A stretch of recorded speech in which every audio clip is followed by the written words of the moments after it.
Welcome, IROCKNITTERS. Hi, everybody, and welcome to episode 120 of the IROCKKNITS podcast. How did we get here? Some of us has been sitting around doing this for a long time, right? 4 years, and some of you have not missed an episode. I just can't even believe we're here.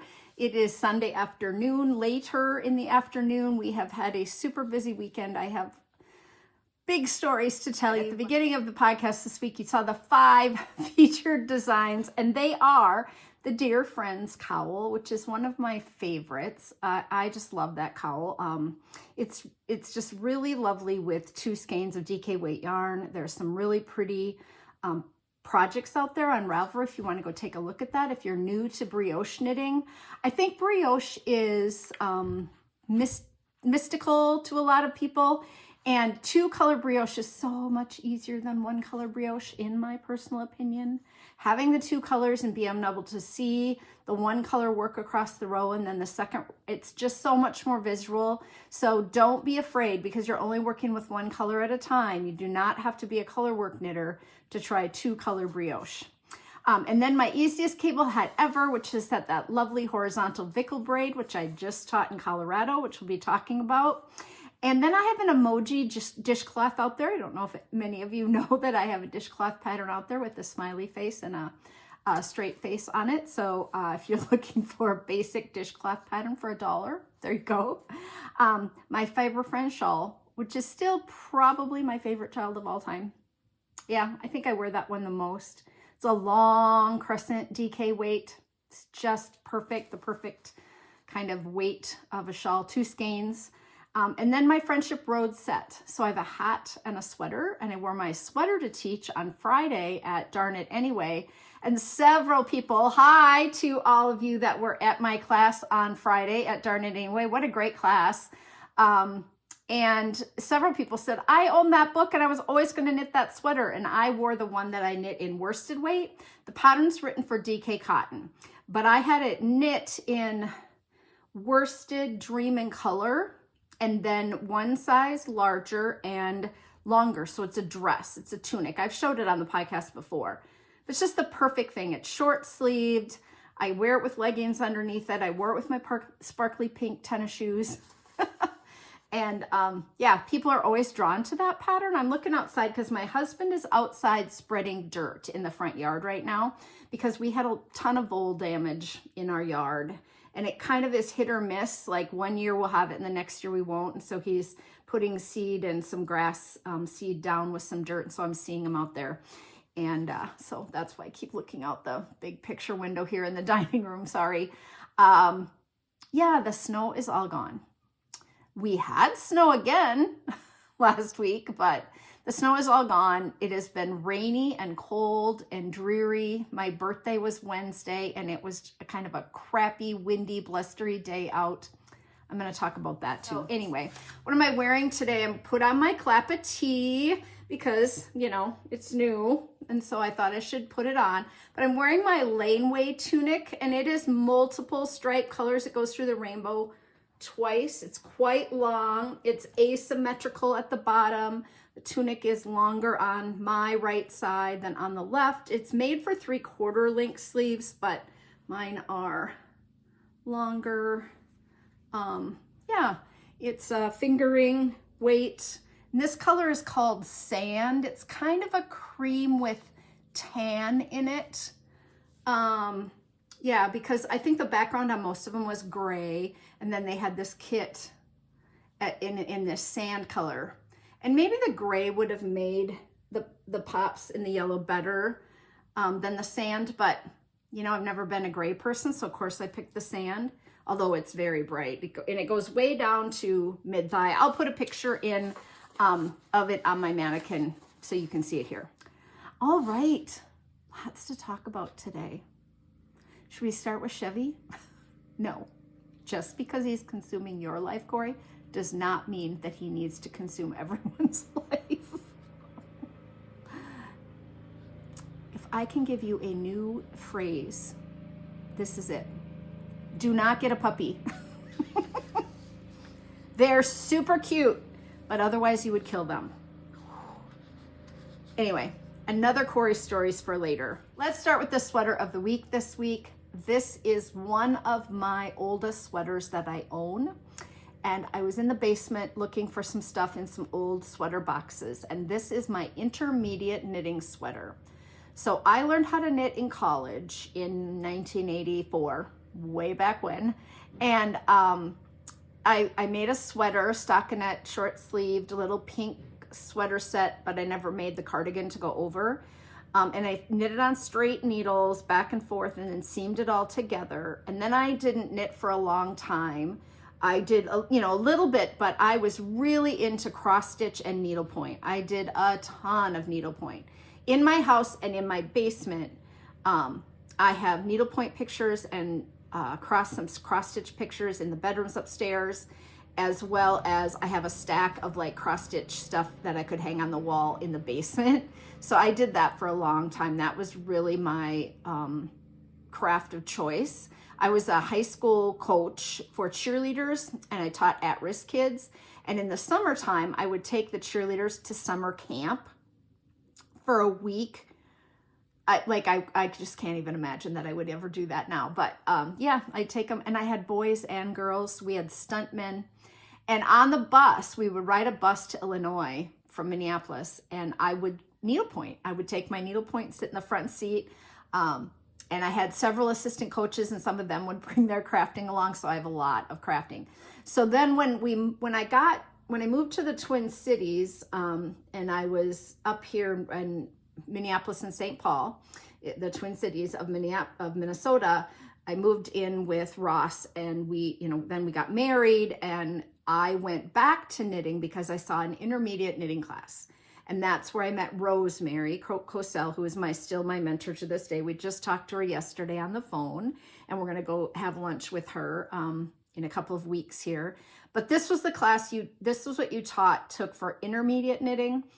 And Rosemary's a taskmaster. Like, she really, but there are tons of stitches in this. So I'm going to take it off so you can see. It might have been easier for me to take pictures and just put them in, but anyway. So see, you've got these purl rows here, and then you've got a cable, and then you have a seed stitch panel, and then a cable, and then those purl rows again. And then you have like this dividing line here. And so you learned all the construction of a sweater with a slightly set in sleeve. And like, I look at this colorway and think, why would I have ever picked this? But I think we were working with natural fibers. And so I wanted something that had some color. So it's kind of a greeny blue with that tan. But also I think that's what was available at the time. Like, superwash wools were not a thing, right? We were not knitting with that kind of stuff at the time. And then, so it is just a regular long sweater. I think it would probably still fit me. I haven't changed much in my shoulders. I'm a little more buxom, but my arms are a little bigger, but I'm carrying all my weight in my middle now. So I could probably still take it out. It was in the basement in a box, which I love that I still have it and it's in such nice condition, because I don't know that I wore it a ton. It would be a warm sweater, but it could be a warm winter sweater, but that's a pretty deep armhole. So I really do think it would fit. But can you imagine knitting this in like intermediate knitting, like your second class you take? You go from beginning. But we also knit, I took another intermediate knitting class with her, and we made a vest. And I think maybe I've shown that on the podcast, but I'll go back and look. And it had a bunch of sampler stitches in it too. And then you had to pick up stitches all the way around the, you know, the neck circumference and down the front of an open front vest, like a cardigan vest, sleeveless. We had to pick up around. Mine's kind of a maroon. Anyway, so yeah, I should have brought that up too. I'm not sure I saw that down in the basement. Anyway, so that's the sweater of the week. You know what I'm thinking? I just put that on the mannequin. I should just tell Ross I knit that for him. He would have no idea that I knit that 30 years ago. It is in pristine condition. I was just looking at it. There's no wear, and it's much more his like aesthetic and color. And in the middle of winter when he's out, you know, doing the driveway, I'm going to tell him he should put that on as his plowing, you know, warm sweater. I don't think he would, you know, it's very gender neutral. There's no waist shaping or anything. Think I can get away with lying to my husband? I tell him everything. So I wouldn't tell him for 5 minutes.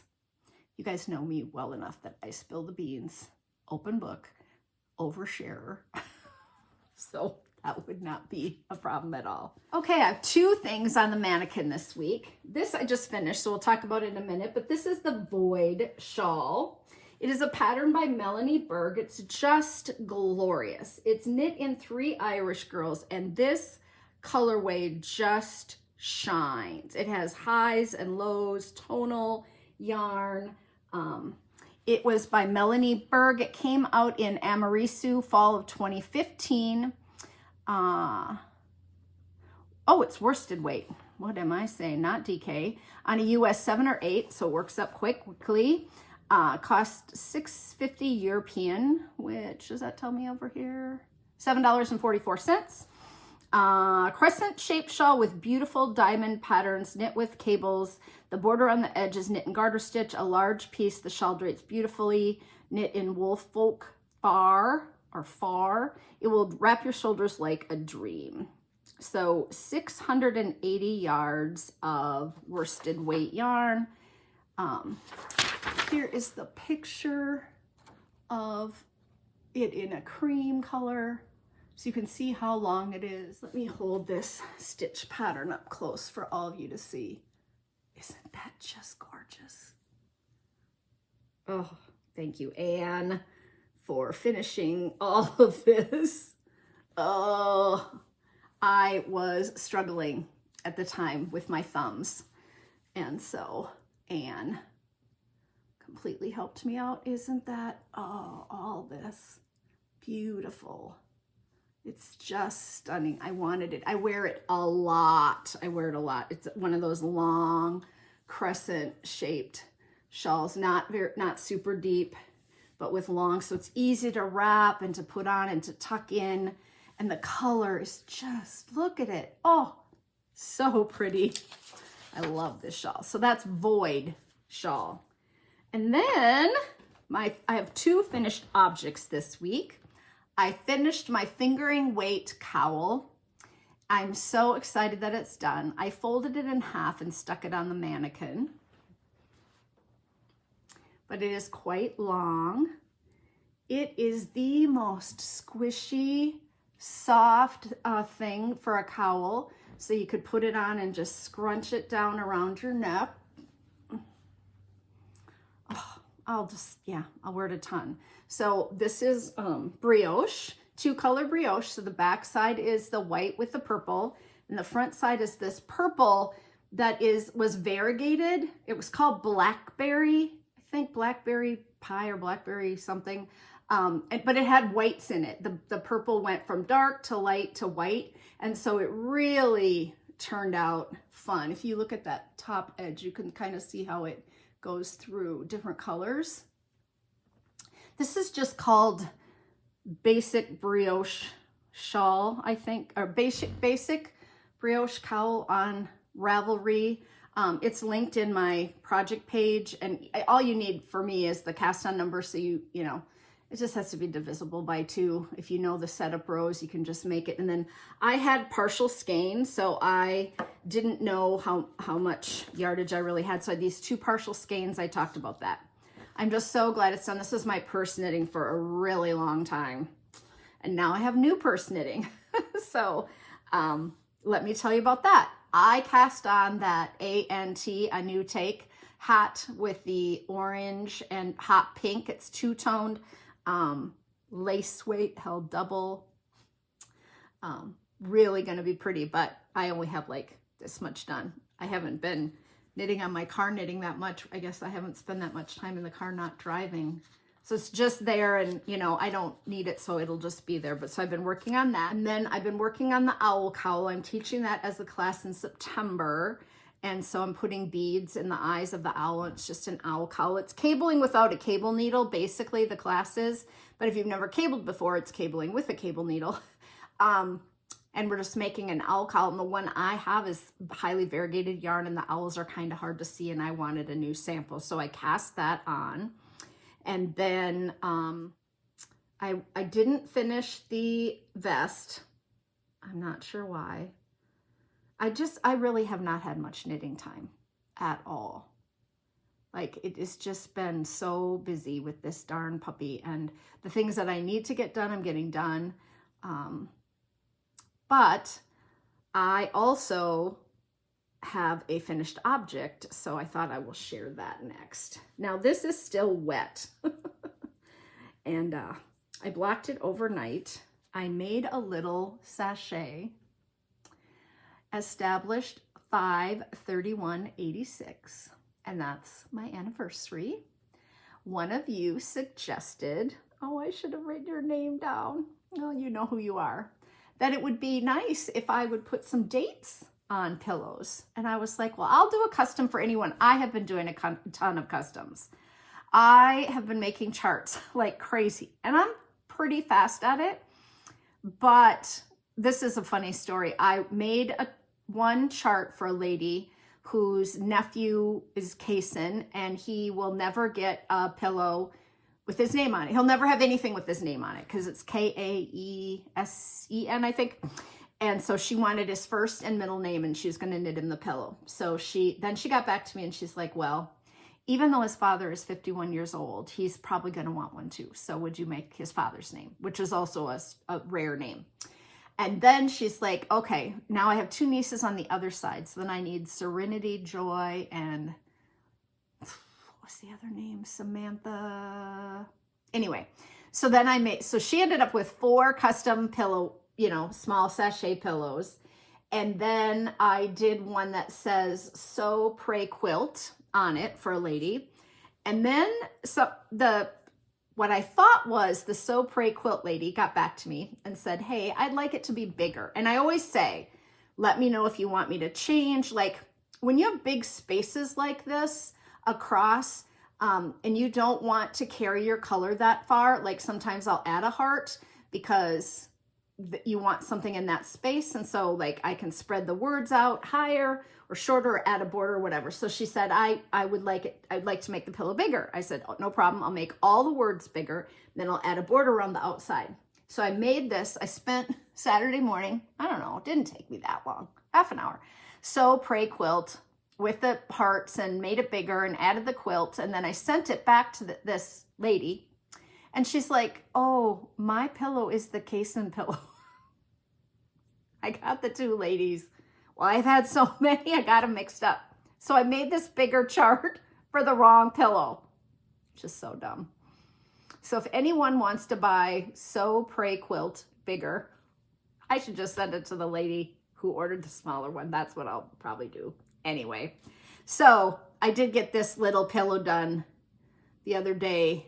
I was at Knitting Group this week, and so I knit on it at Knitting Group, and it has little stuffing. It's still a little damp, so I haven't been able to like flatten it out, and like I put the stuffing in it just so that I could show you guys, because otherwise I would have waited for it to dry. But I haven't really fussed around with getting the top part flat and the bottom part flat, but I think it did turn out cute. So that's another option for people if they want to put a birth date on somebody's, or like Tooth Fairy on one side and their name on the other, or their birth date on one side and happy birthday on one side, for a little like a little kid who's turning 1 or 5 or 10, something like that. Might be kind of fun. So I charge $8 to make a custom chart, and I will send you the first draft, and then you can make changes to it and ask me to make it bigger or smaller. These were all supposed to be just the little ones, because the big pillow in the Knitwords book, the big pillow is 16 by 16. Like, that's a big pillow. That has a ton of words on it, and all the words are big. So the pillows are not, that I'm making, are all the smaller size, but I could, you know, enlarge them to be a little bit bigger. So that was kind of fun to knit that up, and our anniversary is coming up in May, so I'll probably set it out and on my mantle and remember that we've been married forever. Although I told the vet yesterday and the trainer that we were on the verge of divorce on Wednesday, on my birthday. We were both so tired and so like over him that we were snipping at each other. I'm just kidding, but you know, it wasn't good.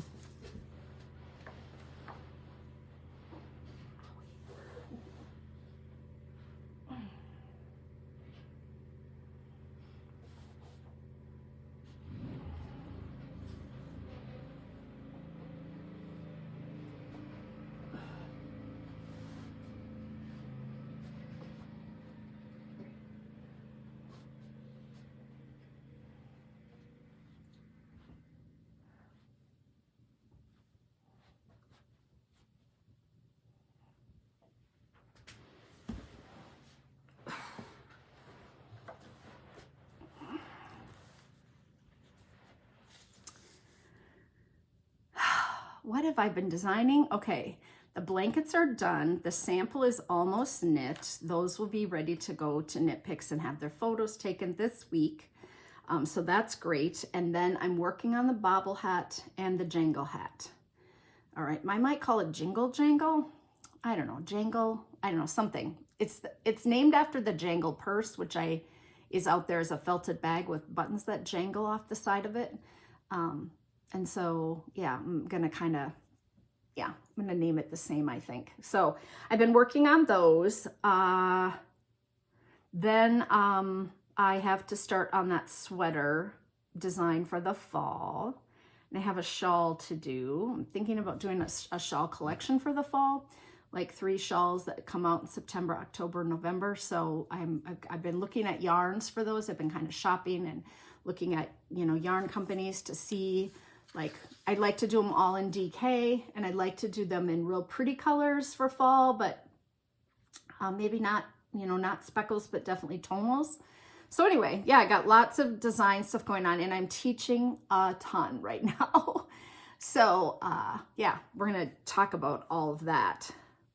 What have I been watching? So I'm almost done with Daisy Jones and the Six, which is fascinating. That book threw me for such a loop. I don't know if you guys will remember, but after I listened to it, I thought it was a true story.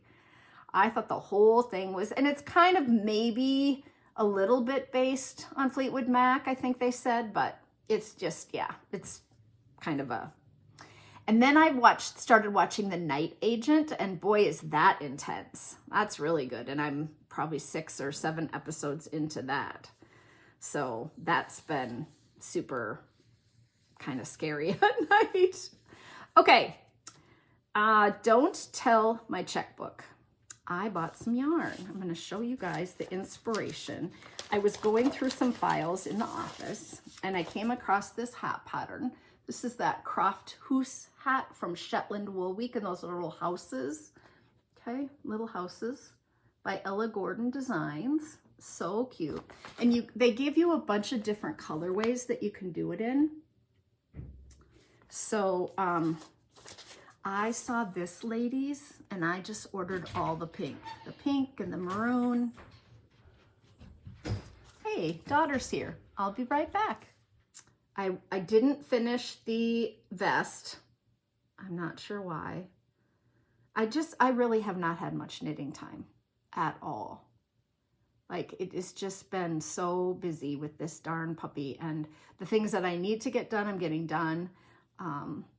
But I also have a finished object, so I thought I will share that next. Now, this is still wet.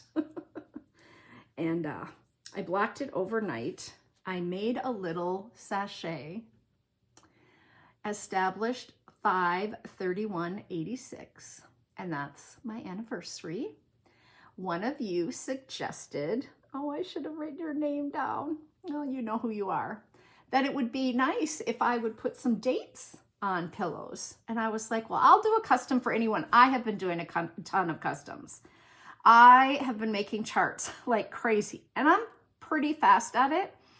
But this is a funny story. I made one chart for a lady whose nephew is Kasen, and he will never get a pillow with his name on it. He'll never have anything with his name on it because it's Kaesen, I think. And so she wanted his first and middle name, and she was going to knit him the pillow. So she got back to me, and she's like, well, even though his father is 51 years old, he's probably going to want one too. So would you make his father's name, which is also a rare name. And then she's like, okay, now I have two nieces on the other side. So then I need Serenity, Joy, and what's the other name? Samantha. Anyway, so then so she ended up with 4 custom pillow, small sachet pillows. And then I did one that says Sew, Pray, Quilt on it for a lady. And then what I thought was the Sew, Pray, Quilt lady got back to me and said, hey, I'd like it to be bigger. And I always say, let me know if you want me to change. Like when you have big spaces like this across, and you don't want to carry your color that far, like sometimes I'll add a heart because you want something in that space. And so like I can spread the words out higher or shorter or add a border or whatever. So she said, I'd like to make the pillow bigger. I said, oh, no problem. I'll make all the words bigger. Then I'll add a border around the outside. So I made this. I spent Saturday morning, I don't know, it didn't take me that long, half an hour. Sew, Pray, Quilt with the hearts and made it bigger and added the quilt. And then I sent it back to this lady. And she's like, oh, my pillow is the Kasen pillow. I got the two ladies. Well, I've had so many, I got them mixed up. So I made this bigger chart for the wrong pillow. Just so dumb. So if anyone wants to buy Sew, Pray, Quilt bigger, I should just send it to the lady who ordered the smaller one. That's what I'll probably do. Anyway, so I did get this little pillow done the other day.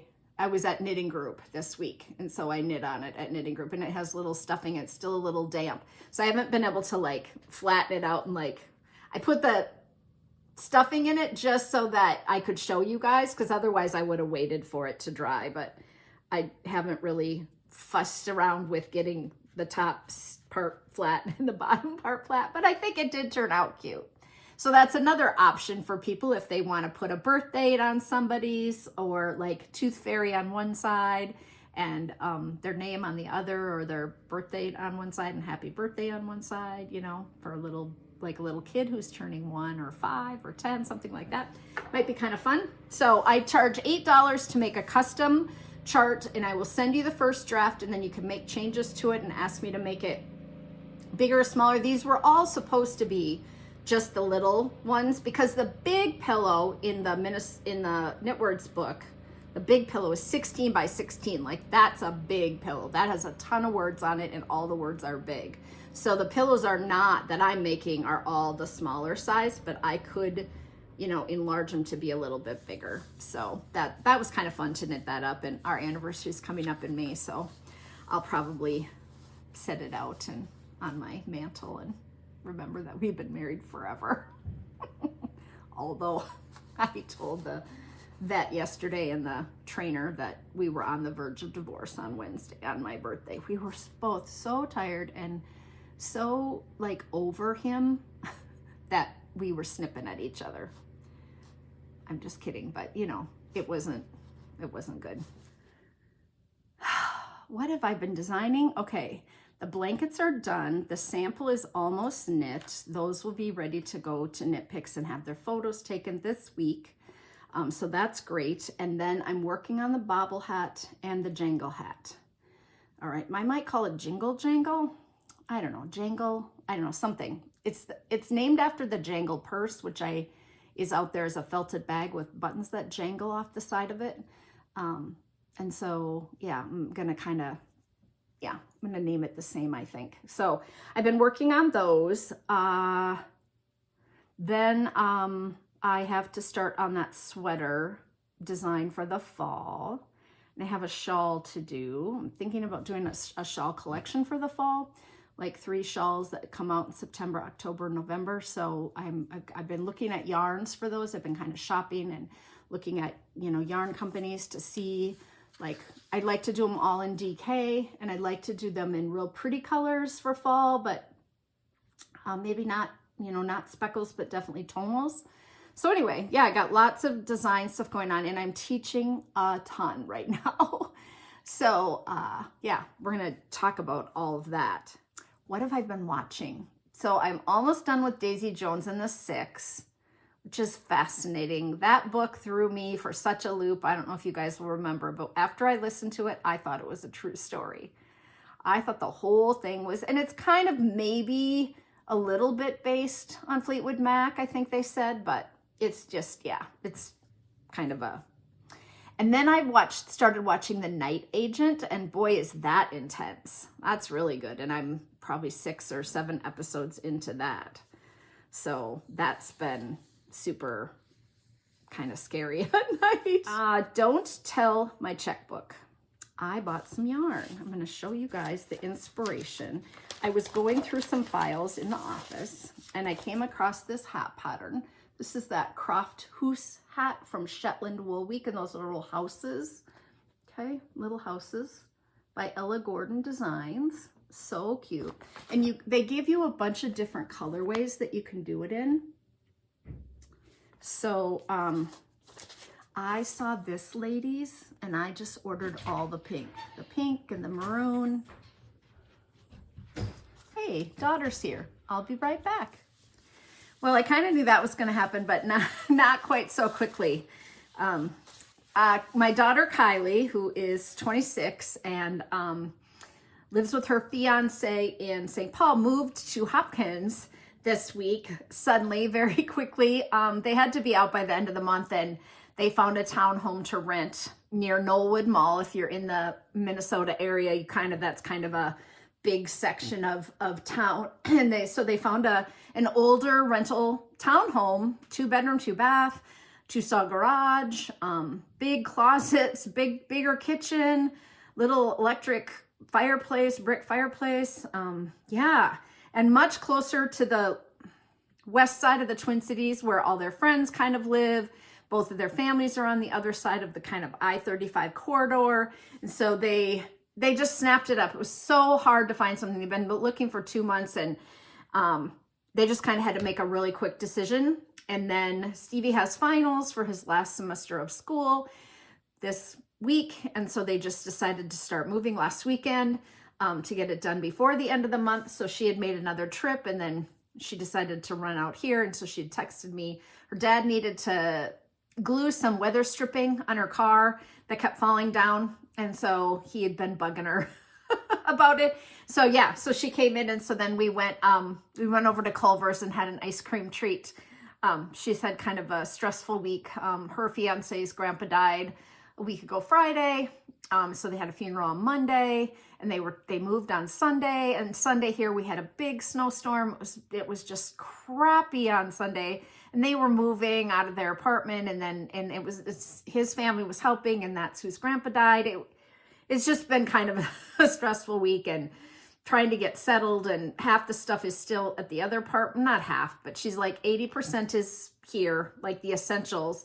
And now what's left, you guys all that have moved, right? That last 20% of stuff that you didn't get sorted, you can't decide, you've got little piles everywhere, it didn't get moved, some of that stuff. So she was kind of stressed out, and she's like, do you want to go get an ice cream? And I'm like, absolutely. So let's go back to this hat. Look at that lovely colorway. So I ordered 5 colors of pink Jamieson wool to do that hat. So I have done the sheep hide hat, and I've done the Piri Fleurs hat, which is small flowers. And they're my favorite hats. They're fingering weight, lightweight, but they're warm. And I love knitting color work, and so I just decided I was gonna, and you can get 50-gram balls, and so it didn't cost too much, so I did order that. So that's my don't tell my checkbook section this week of what I ordered. I also got myself a new hat. Would you like to see it? My husband thinks I'm crazy. What do you think? I run around town all the time without having showered during the day. Like I go to the post office and I go to the dry cleaner. But I still haven't exercised yet, so I don't want to shower and do my hair. So I ordered this hat. It's a little big, but I don't really care. And it's my color. And I think it will hide my bad hair, right? Like if I have a bad hair day, I can pull it down, right? Like, don't you think I can get away with... He's like, what is that? I'm like, it's my new hat. I'm going to wear it. It's sort of a baseball hat, right? I don't know. We'll see. I haven't worn it out yet. It's kind of pretty. Anyway, so I forgot to put my little scarf back on. So then, because it was my birthday, I got a coupon code from DarnKnitAnyway. And you get a couple of different discounts that you can use. And then on one day a month for everybody who has a birthday in that month, they have a shopping day where you get 15% off. So you get a coupon. And my friend Bonnie came over on Thursday and she showed me her new backpack that she'd gotten from DarnKnitAnyway. And she's like, you really need to get the orange one. And she's like, I almost bought the hot pink, but I bought the gold. And I was like, I don't need another bag. And these words came out of my husband's mouth right before my birthday. You do not need another bag. Because I had a bag on my list from Etsy from that carpet bags. And I don't need another bag. But I bought it. Because I used both my coupons. So it's by Ori, which I also think is cute because I'm going to put a C in front of that. It's got pockets, it's got side pockets, and then it has magnets right here, and then this opens, and there's a whole huge thing for your laptop, and there's pockets and 2 zipper pockets. It's quite deep and big. It's a little more of a, what I would call like a rugged hiking backpack than it is like a cute shopping backpack. But for travel, I think it would be awesome. And I really did get a huge discount on it. So I think it costs $98, something like that, $90. And I got it for like $66. So it was a really good deal. So it's the London Bag Company. And I did end up getting the rust orange, but I looked at the hot pink as well. The hot pink was really bright and really cute. And then back in January, they had, at DarnKnitAnyway, they had this new set of knitting needles coming out called Joy of Knitting from Knitter's Pride. And so it was maybe even right after Christmas. And I saw the colorways and I thought, oh my goodness, I have to get that. So you get a pouch, 3 steel cords, a 24-inch, a 32-inch, and a 40-inch, 6 end caps, 2 cord keys, 3 stitch holders, 3 wool needles, and 3 30 metal stitch accessories, as well as 7 pairs of interchangeable Cubics needles, which are my favorite needles in the whole world. And so that came in the mail. It was supposed to come in March, and I just got it. So I don't know if they just had trouble getting it, but here's the little bag it comes in. So this will become my new knitting pouch. And then you get a little notions thing to carry, which has the cords and like a needle and the end stoppers. Yeah, all kinds of little things in there.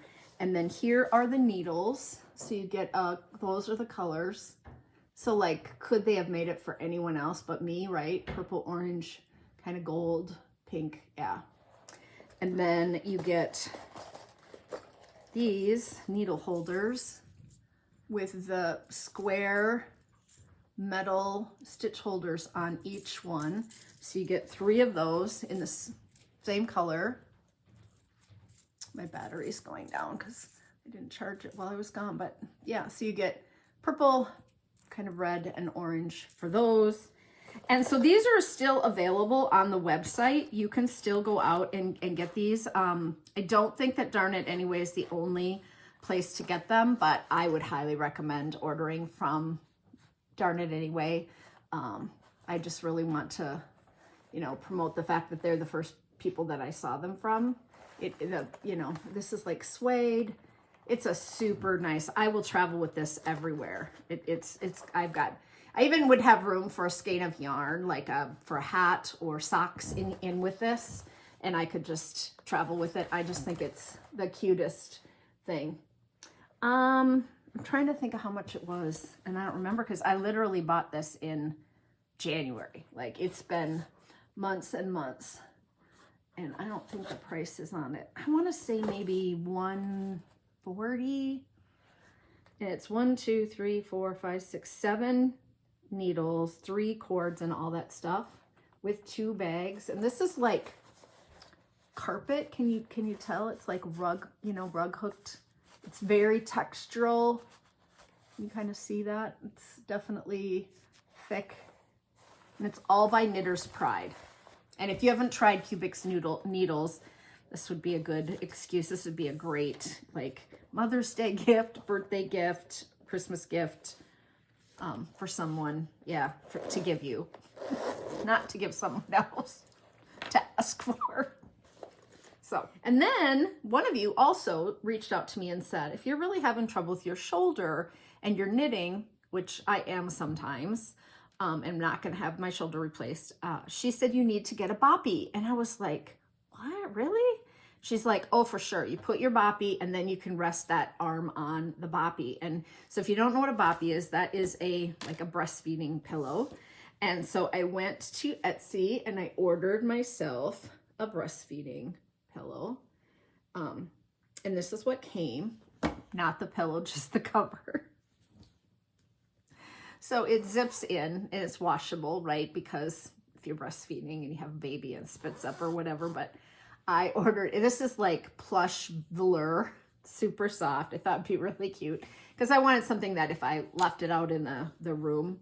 So I haven't tried it yet because it didn't come with, and I should have just read closer. You know, sometimes you have in your head like what you're going to get and you just don't read closely. So now I've ordered a Boppy, which was like $18 or something.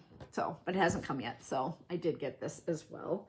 And hopefully that will be beneficial to my knitting and my shoulder. And because it was my birthday, DarnKnitAnyway gives you on your birthday a little pouch bag. And it says it's a happy day. Isn't that cute? DarnKnitAnyway. Stillwater, Minnesota. And it's just this little lightweight, squishable bag that you get on your birthday. So go sign up for their newsletter and their mailing list and all the things because that's super fun.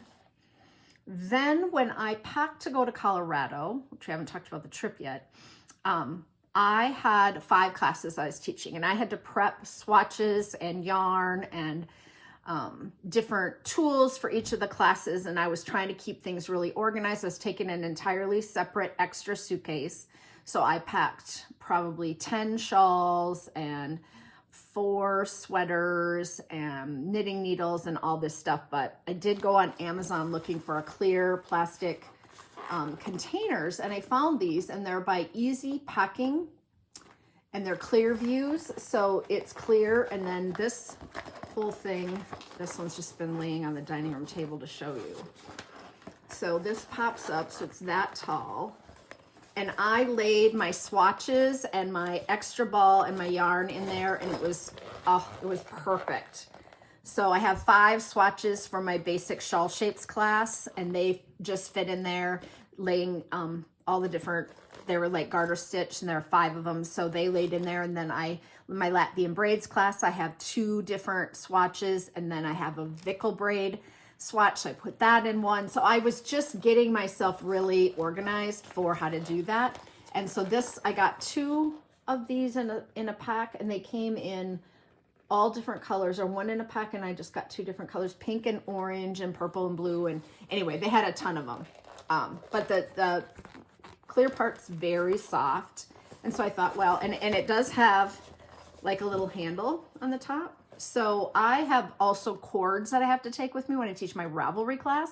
I have to be able to hook up to a projector or a television or an overhead, like it can. And so I have this whole thing of cords. So it's just really nice to be able to look and see what's in each thing, and be able to pack it and have it all ready to go. So now I'm teaching again this week, Wednesday and Friday. So today I was getting swatches ready this morning and putting them, because once I teach the class, then I mess up the swatch, you know, so then I have to kind of refix the swatch to get back to its current condition. So I did get that done this morning and was putting those in there. And then I want to show you a couple birthday things. So I got some really nice cards from people. So thank you so much to Deb. I hope you're doing okay. I think about you often. And my friend Carla sent me a bunch of gluten-free snacks, which was lovely. I got several cards. Bonnie brought me some gifts, and she brought gifts for Chevy when she came over.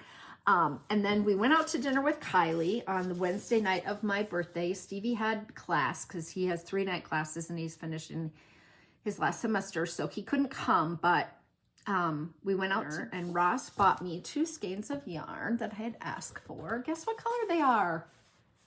I saw these on Instagram and I was like, oh, I don't know. They're bulky single ply, so they really wouldn't make a sweater because they would pill like the dickens, but I asked for 2 skeins, and this is Madeline Tosh, and it is a collaboration with Barker Wool.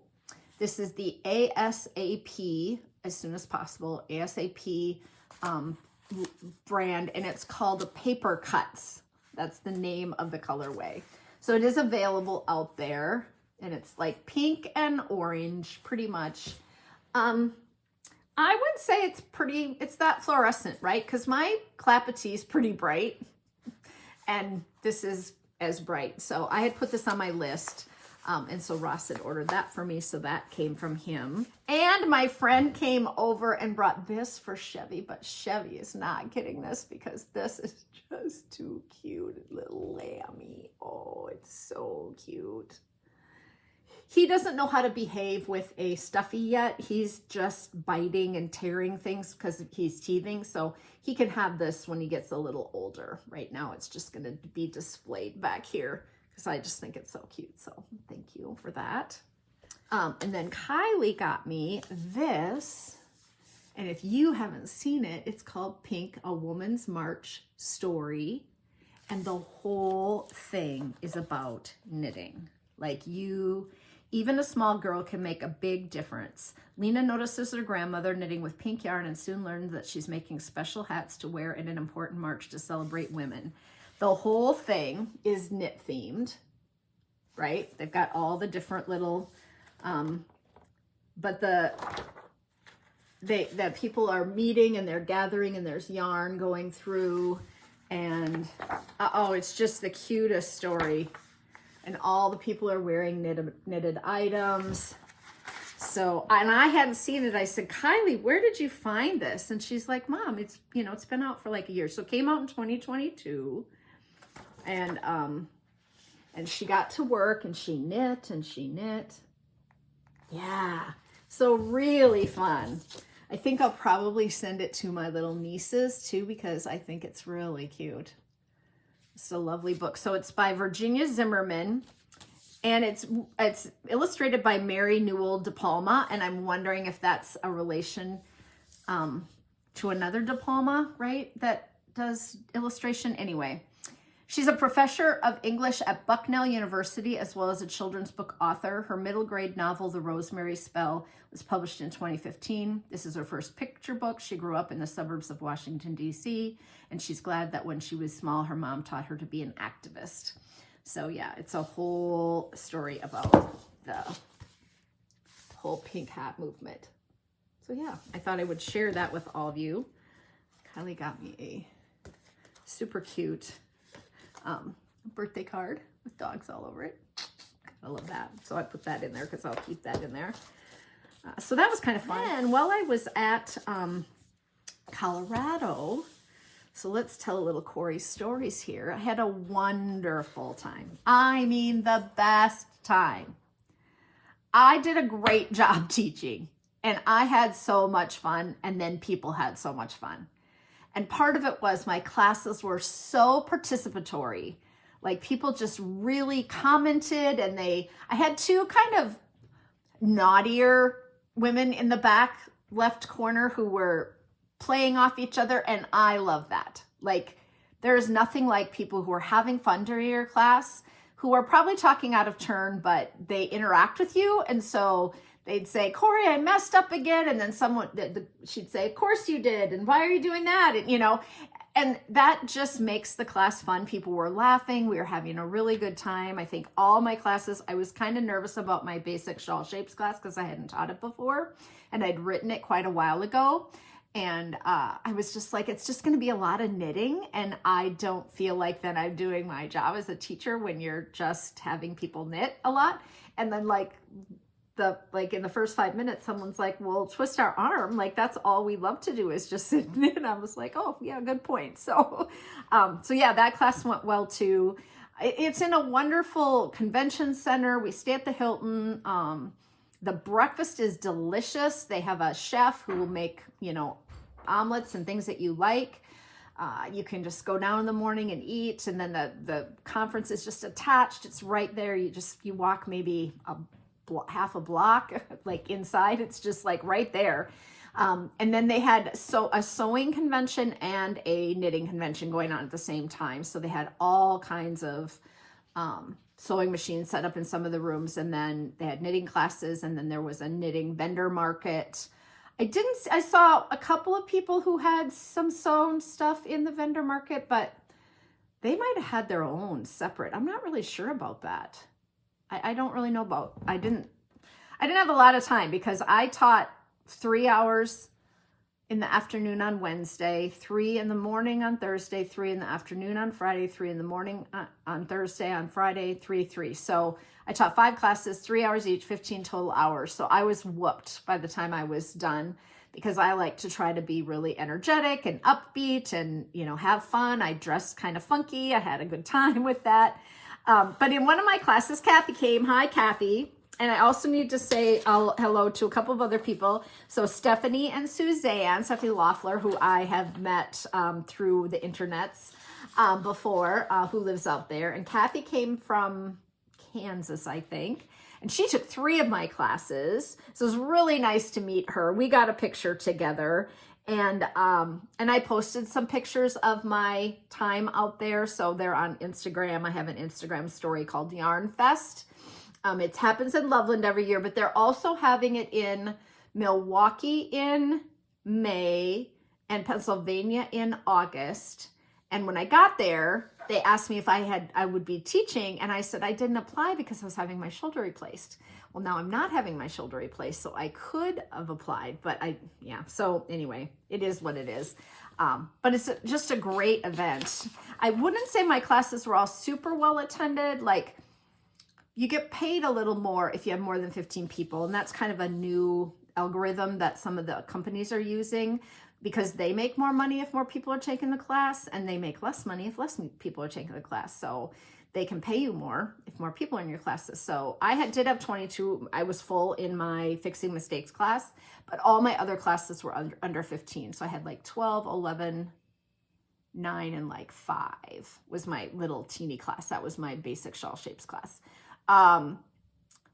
So it was pleasant. It was easy to teach to groups that size. I can teach for more, but I did really have a good time. So in my Ravelry class Thursday, we were looking at my project page on Ravelry, and we're looking at stuff, and my birthday's on there. So I said, I have a birthday next week. You guys can all buy one of my patterns. I was just joking, right? People are laughing and they're like, oh yeah, there you know.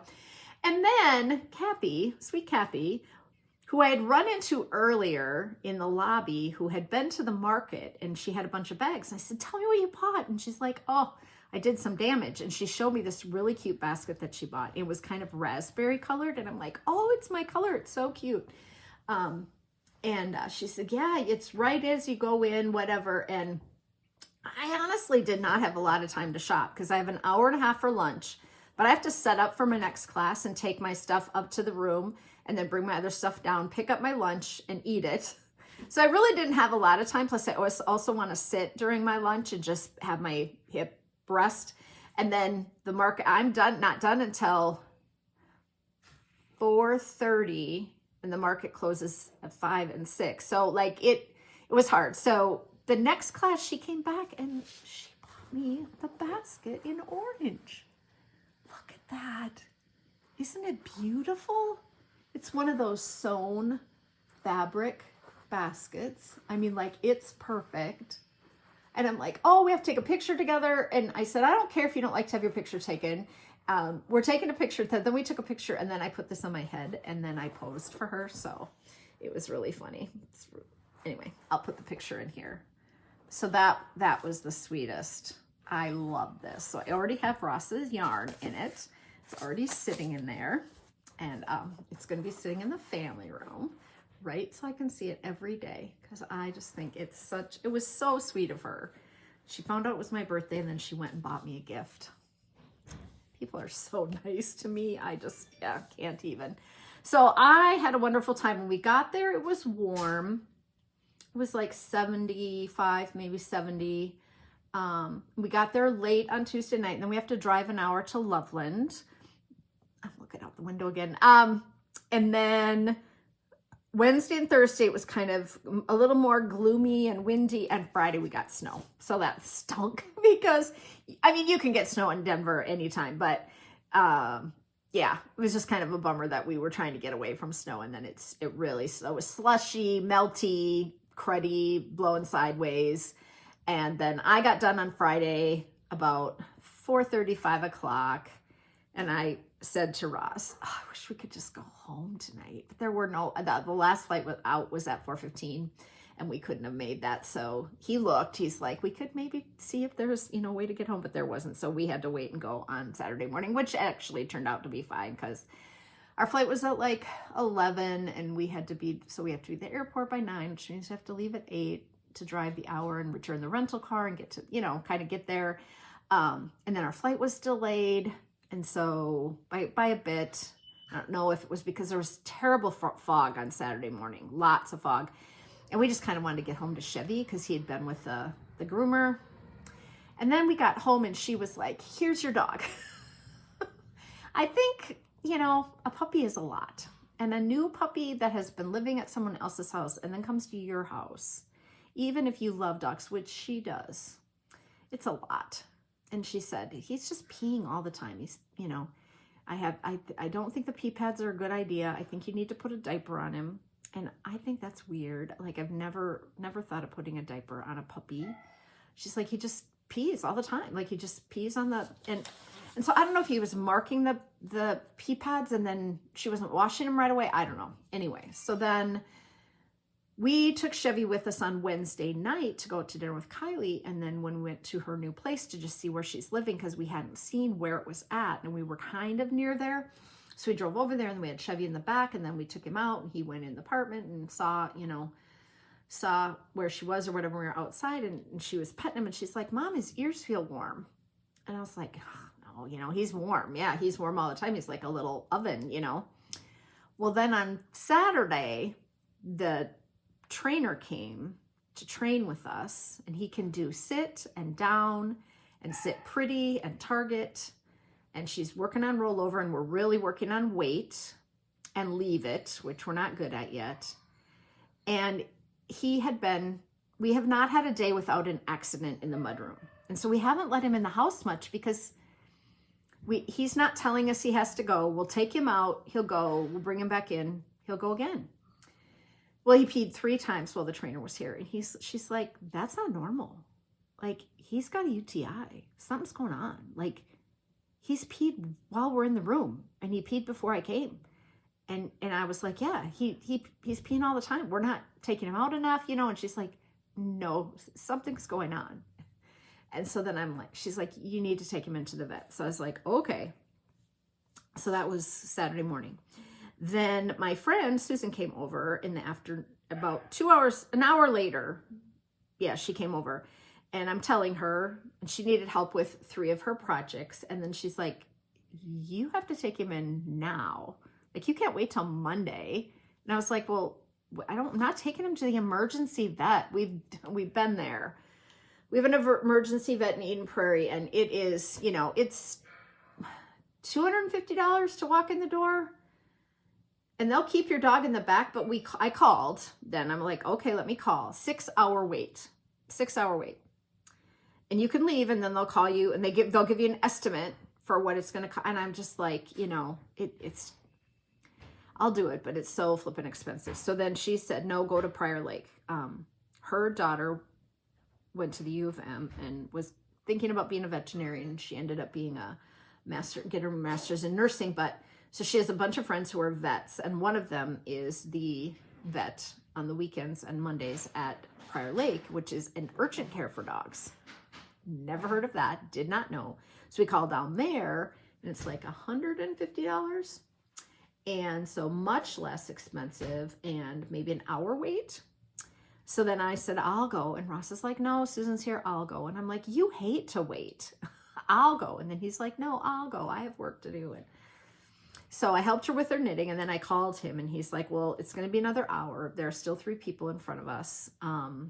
And he wasn't a crisis, like at that point, like if people are coming in with a dog that's been, you know, hurt badly, I get it. They're going to move forward. So then I said, okay, I'll come.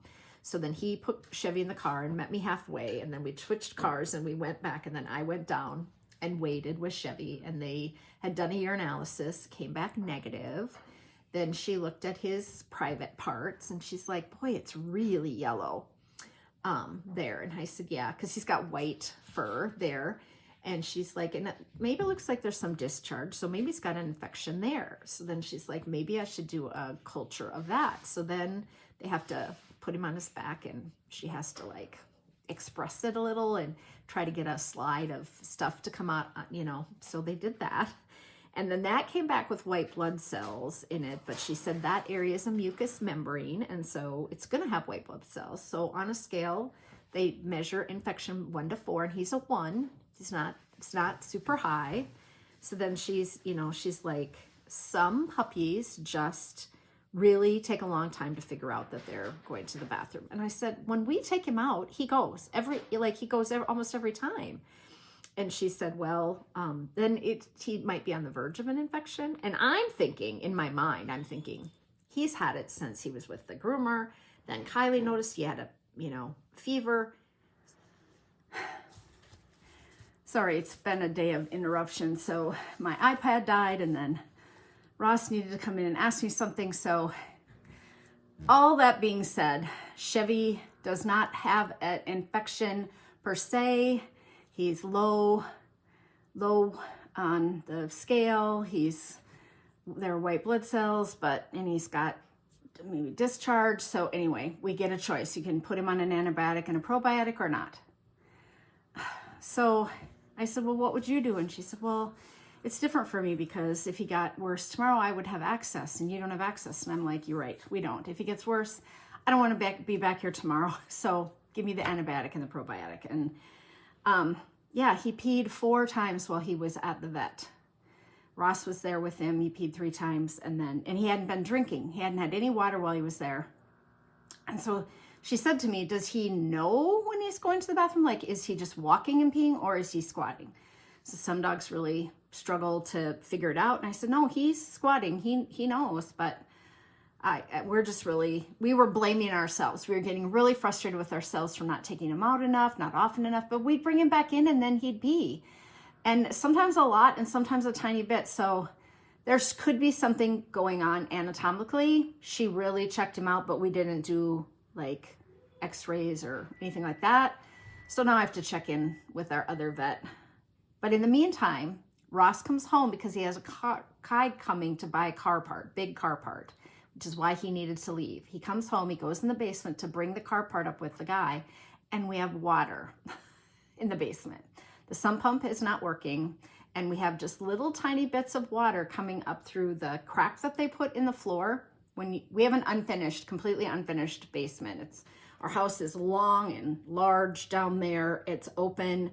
And so Ross could see it right away. And he was like, the sump pump. So he goes to the hole and the water is like coming out just at the top, right? And he can tell that the sump pump is not working. So he calls me. He's like, I'm running to Fleet Farm. The guy just got the part, but the sump pump's not working. I'm going to buy a sump pump and put it in. And we have a alarm like thing that sits on the floor down there. And it hadn't reached that. Like it was all like meant to be, her coming and telling us to go. And then, you know, him going and then me meeting him, because he might not have gone down there. If I'd have gone down there to get the car part for the guy, which was big, I might not have noticed right away. Like I might have been too, you know. So then we had to cancel dinner plans with our friends last night because Ross was in the basement trying to make sure the float was working, and the water, he got it started and the pump was pumping, but the water, the hole's like this big. It was just gushing into the hole, like gushing. Now it's like a trickle, but we have had so much melt and so much rain and snow that our water table has always been high. Our pump runs quite often in the spring, and I hadn't heard it. I mean, you know, but it's not something that runs in the winter very much. So dog, sump pump, water, you know, new furnace, like we have just, and we're both, you know, he's saying, I'm so tired, I need a break. And I'm like, I need a break. Like we both are feeling like we need a break. And we, you know, so that's another reason Kylie came out. She's like, I know you had a bad day yesterday, but I'm having kind of a stressful day. So let's go get ice cream. And I was like, well, it's getting kind of late, but we went anyway. We went and had ice cream, Culver's.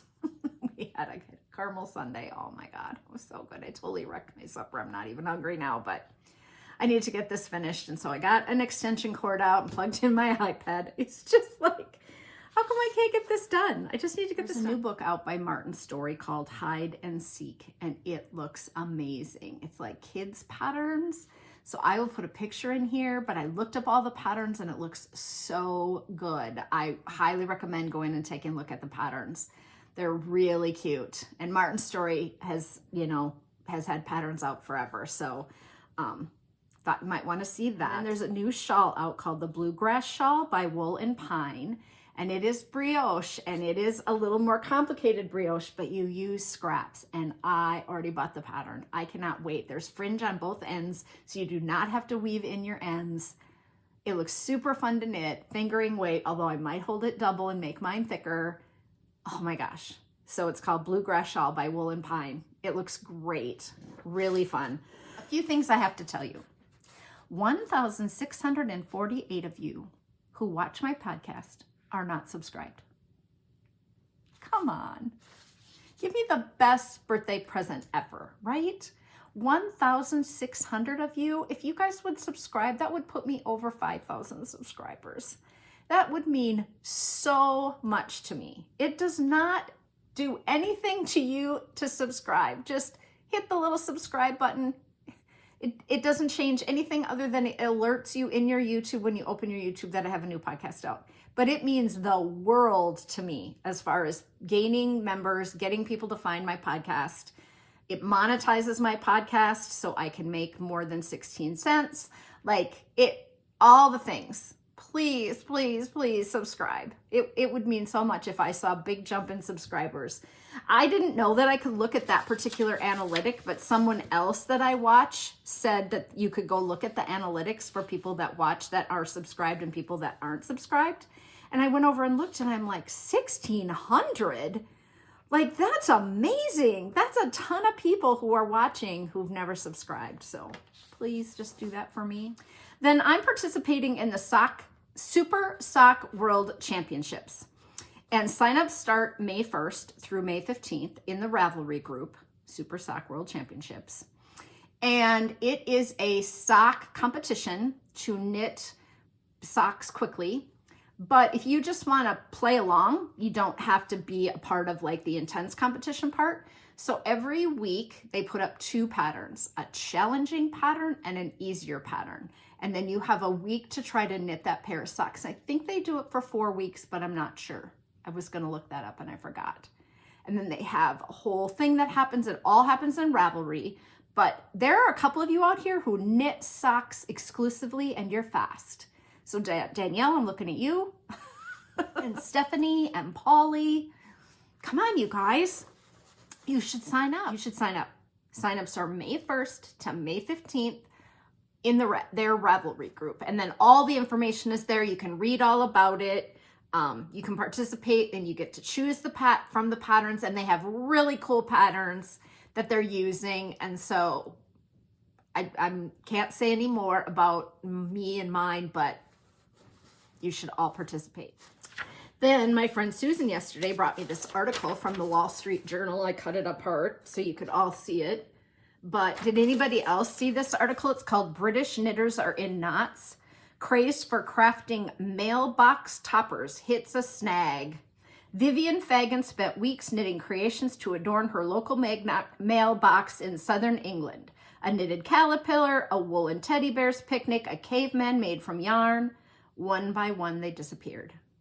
It got to a point where as fast as I was putting them out there, they were being taken. Across Britain, the country's knitters are in knots. A craze for decorating the nation's mailboxes with topical scenes made out of yarn from the World Cup to royal celebrations has hit a snag. It's just a whole article about what they knit, how they knit them. Here is the caterpillar on top of the mailbox. And so you can see that obviously they're going to get stolen.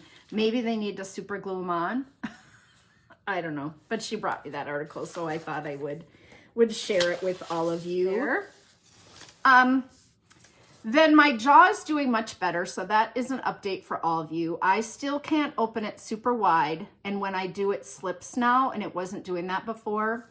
But I have gone ahead and filed a complaint with the health group, and the lady that called me back finally was really nice. Her name was Liz, and she transcripted my story. And so I just told her everything that had happened, and I said, I'm not angry anymore. I'm just sad. I don't want it to happen to anyone else. It should not have happened. And then the head of the physical therapy department called me, the supervisor, and then she said that it had never happened before and that she probably would have done the same treatment that this person had done, but that the person that I saw had already contacted the head of the department to let her know that it happened. So she said, we have talked, but she also was really concerned about the way I was treated that morning when I got there. It was not a good start to either my morning or the physical therapist's morning. She was very, very upset because my files weren't there because I had changed my appointment over the weekend online. And I was like, you can do that. And she was not happy. So she was concerned about that too. So I just want to give you guys all a heads up that that is moving forward. I will never be able to find out what happens with like anything because that's like employee confidentiality, right? But I feel like I was definitely heard. I sent all the pictures of what I look like and my jaw. It's going to an independent review panel. The supervisor has already gotten it. She's seen the pictures. She read the report. She called me. We had a good conversation. So, it's just not great. And I still am getting headaches a little bit. So I will have to go in and work on it a little bit. Yeah, my birthday was kind of a down day around here. It was kind of a bummer, but just because we were crabby. Things weren't going well. It was a crappy day outside. I got beautiful flowers from my friend Suzanne. So thank you, Suzanne. I got chocolates from my friend Stacy. So thank you, Stacy. I'm going to breakfast or brunch with my friends Renee and Matt on Monday. So I will have pumpkin pancakes, which will be lovely. But the birthday day itself was just another puppy day. So thank you to all of you who shopped my pattern sale. It was so helpful. I can't even tell you. I had not been paid for a couple of teaching gigs and I had some bills to pay, and I really try to keep my business account solvent and separate from our home account and pay for all things related to the business in, you know, printer ink and paper and things that we use in the office and, you know, all that. And I was just like saying to Ross, I'm out of money and I haven't been paid. And now I've been paid and I got a bunch of money in and I sold some books in Colorado, which was lovely. And I sold some books on Friday at DarnKnitAnyway. So things are much better, but the birthday sale really helped the patterns that you purchased. So that was lovely. Okay, I have 4 audiobooks this week. The first one was called Highly Suspicious and Unfairly Cute by Talia Hibbert.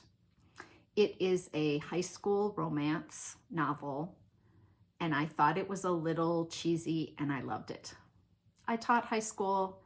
The first love, the insecurities, the characters are really well developed. She's a really good writer. I've read other romance novels by her. I thought it was quite well done.